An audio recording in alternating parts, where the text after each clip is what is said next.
Okay, you remember last section of the notes, we were dealing with systems of linear equations, and I said that SAGE could be used to solve a system of linear equations.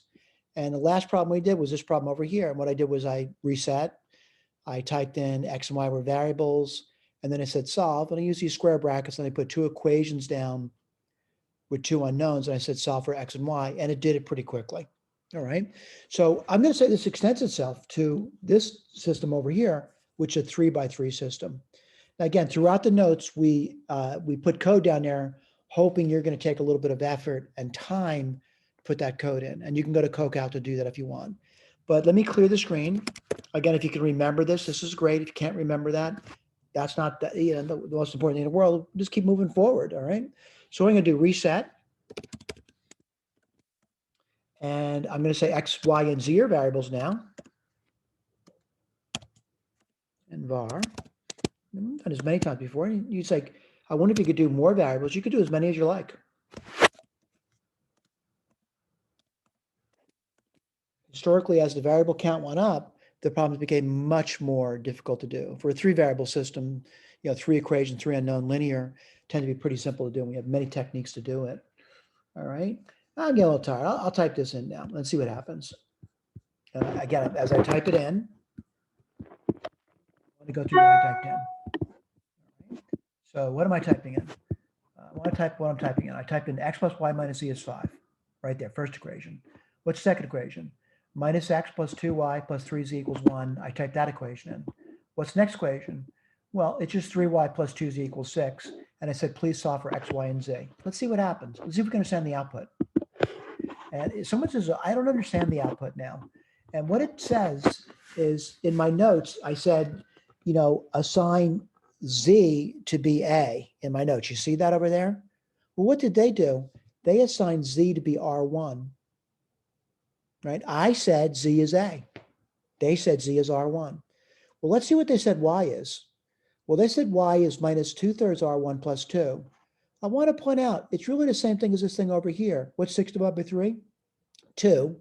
So I got the plus 2 and minus 2/3 of an A. I'm seeing that, but their A again is R1. Let's see if they got the X. Now, what's the X? 9 divided by 3 is 3. I'm seeing that here. And then I get 5/3 of an A. And remember, they said R1 instead of A. So we're getting the same answer. All right, let's keep scrolling.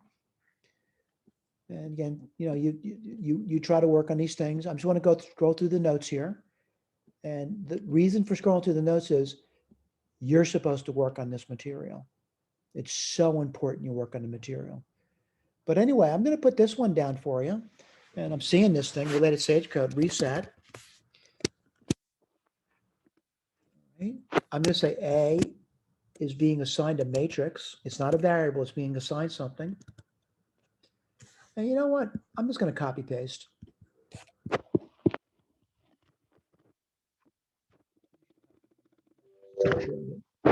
What is it going to be? A is a matrix. I'm going to say, I wonder what A looks like.